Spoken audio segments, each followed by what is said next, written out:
नंतर 5 एप्रिल पर्यंत म्हणा सगळ्यांना मग सगळेच कामं करून घ्या म्हणा. किती 5 एप्रिल 2024. हा. 2024 हा. तर 6, 7, 8 दरम्यान मग ते मोठा पाऊस येईल, त्याच्यात गारपीट राहणार आहे. 5 एप्रिलच्या समोर. हा 6, 7, 8च्या दरम्यान मग ते मोठा पाऊस येईल, त्याच्यात गारपीट राहील. हो म्हणजे का? एप्रिल महिन्यात 2 अवकाळी पडणार आहेत, मे मध्ये एक मोठा अवकाळी पडणार आहे. हम्म. तर 5 एप्रिलच्या समोर कोणत्या कोणत्या जिल्ह्यामध्ये पाऊस राहणार? मग ते सगळीकडे ते काय होईल, सगळ्या महाराष्ट्राकडे दररोज वेगवेगळ्या भागात जाणार आहे, पण ते येणारच आहे. 5, 6, 7चा 6, 7, 8चा. सर म्हटलं गारपीट 5 तारखेपासून कोणत्या भागात राहणार सर? 6, 7, 8 दरम्यान इकडं धर्माबाद, म्हणजे इकडं याच्याकडे राहील गारपीट. तेलंगणा, धर्माबाद, नांदेड जिल्ह्यात राहील, यवतमाळकडे राहील, चंद्रपूरकडे राहील.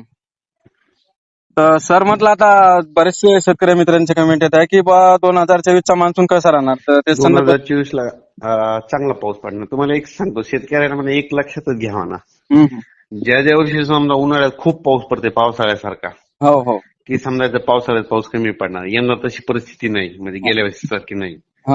गेल्या वर्षी चालूच होता ना कंटिन्यू पाऊस, हो हो, तसं नाही यंदा. त्याच्यामुळे काय या वर्षी पाऊस जास्त होणार आहे.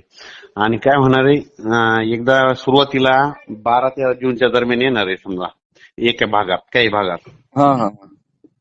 पण पेरणीचा पाऊस 22 जूनच्या नंतर येणार आहे, 25, 26, 27 ला.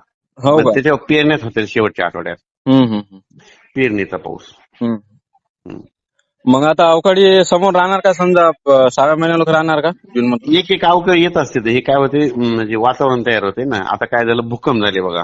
परवा दिवशी ते हिंगोलीकडे झाला, त्याच्यानंतर शेगावकडे झाला, आणि काल परवा पण किल्लारीकडे झाला 2 पॉईंटचा भूकंप झाले. काय होते, गरमी वाढते. गरमी आता बघा ना किती गरमी आहे, तापमान आहे. हो, तापमान खूप आहे. हो, मग त्याच्यामुळे काय होते, वातावरण तयार होते, त्याच्यामुळे मग पाऊस तयारच होते, वातावरण, पावसाचं वातावरण. हो हो, आता मी बरेचसे हवामान तज्ञाचे व्हिडिओ पाहतो, तर बाकीचे हवामान तज्ञ म्हणत आहे की बंगालच्या उपसागरामध्ये कमी दाब तयार झाल्यामुळे हे पाऊस येत आहे. काय होते तुम्हाला एक सांगतो, शेतकऱ्यांनी एक गोष्ट लक्षात घ्यायची. ऊन समजा अचानक समजा पारा वाढला 44, 43 पर्यंत गेला की एकदा पाऊस, निसर्गच काय करणार, पावसाला दाबणार, म्हणजे पाऊस येणार. हिवाळ्यामध्ये अचानक थंडी -वर गेली की परत एकदा अवकाळी पाऊस येणार. म्हणजे हे ठरलेलं गणित असते समजा.